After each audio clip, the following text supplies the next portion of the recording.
Yra toksai dalykas kaip nepadėkos prakeiksmas. Arba kitaip pasakius, padėkos palaiminimas. Niekas šiam pasaulyje neatsitinka atsitiktinai. Niekas, mėlyje, atsitiktinai neįvyksta. Ligos, viskas yra karminiai. Ir kiekvienas jūs turit tikrai savo aplinkoj už ką padėkoti kažkam tai. Visada turit už viską, ką gaunu, už viską būkite dėkingi. Gal nereikia garsiai tą ištransliuoti ir dėkoti garsiai ten, oi, ten aš dėkui, ten kažkaip jau ten saldžiai perdėtai. Bet jūs galit mintimis tą daryti. Mintys yra labai stiprios. Ir kartu padaryta su meile, mintimis, kaip aš tave myliu, kaip aš tau esu dėkingas už tai, kad aš tave turiu tavo gyvenime, kad tu dalyvauji mano gyvenime, kad aš tau rūpiu, kad tu ateini į mano gyvenimą. Ar atėjai, už viską reikia mokėti mylėti ir dėkoti. Nebūkit skūpūs, pavydūs, skrudžai meiliai.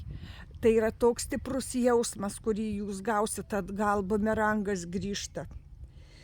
Jeigu neišmoksit mintimis dėkoti, ar žinot paprastą dalyką, aš esu ezoterikė, aš esu bioenergetikė ir aš dirbu su tuo dalyku ir tiesiog kažkaip tai man atrodo, žmogus turi pats tokius dalykus žinoti, bet žmogus nežino. Ar žinot, kad depresija, visos šitos psichinės ligos atsiranda žmonėm, kurie nemoka dėkoti, kurie žmonės nemoka mylėti, vertinti, jie suserga depresija. Mylintis žmogus niekada nesusirgs depresija. Niekada. Ir jeigu jis myli savo artimus žmonės, tai skirtinga meilė savo gyvenimo partneriui, savo vaikų tėvui ar ten savo vaikų mamai. Kita meilė yra geram kaimynui, visai artimai tolimai giminiai ar savo bendradarbiam, kaimynam, pažįstamam draugam. Galima mylėti. Tai yra skirtingi niuansai, bet tai yra jums brangūs žmonės. Nebijokit taškytis į meilę, nenumirkit su pilnu 100% išlaikytų meilės bagažu. Gyvenimas tokių žmonių labai skurdus būna. Nebijokit mylėti, nebijokit dėkoti ir atvirai. Labai džiaugiuosi, kad tu manim rūpiniesi. Padėkokit visais įmanomais būdais ir paprastai žodžiais, kukliai paprastai, nereikia ten jau saldinti per daug, bet būkit dėkingi. Reikia būti dėkingiems už viską, ką gauni. Nesirgsi tada depresija, nesirgsi tada.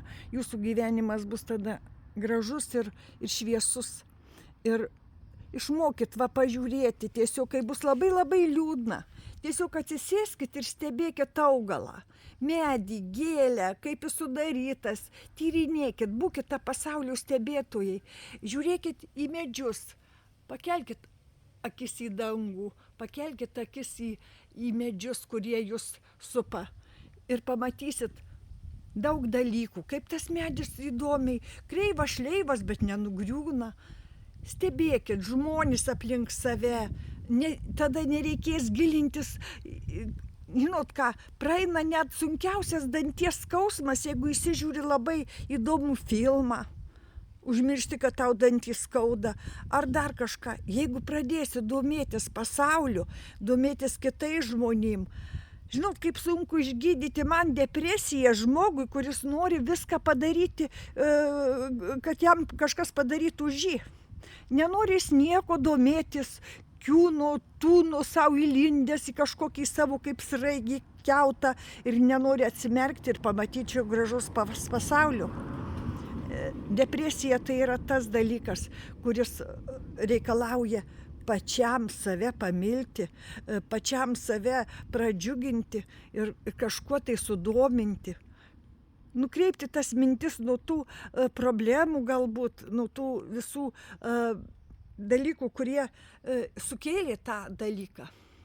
Mylėjai, išmokit save nukreipti dėmesį, pailsėti nuo tos įtampos kažkuo tai labai gražiu, šviesiu ir baltu. Gyvenime yra ir tie dalykai. Išmokit mylėti save, mylėti gamtą, mylėti savo artimus žmones. Nebūkit skrudžiai, nepavydėkit savo meilės dėmesiu kitiems žmonėm. Gausit tikrai atgal. Gražiuoju, nebūkit tie įkyrūs. Labai paprastai, švelniai, neįkyriai demonstruokit savo jausmus aplinkiniam. Ir gausit viską atgal. Pasijusit labai reikalingų šiam pasauliui ir daug kuriem žmonėm brangiu, kurie irgi nenorėjo. Jūs išmokinot juos taip pat atsiskleisti ir išsakyti savo jausmus. Ir jum būkit mylimi ir mylėkit visus. Tada nesirgsi depresija.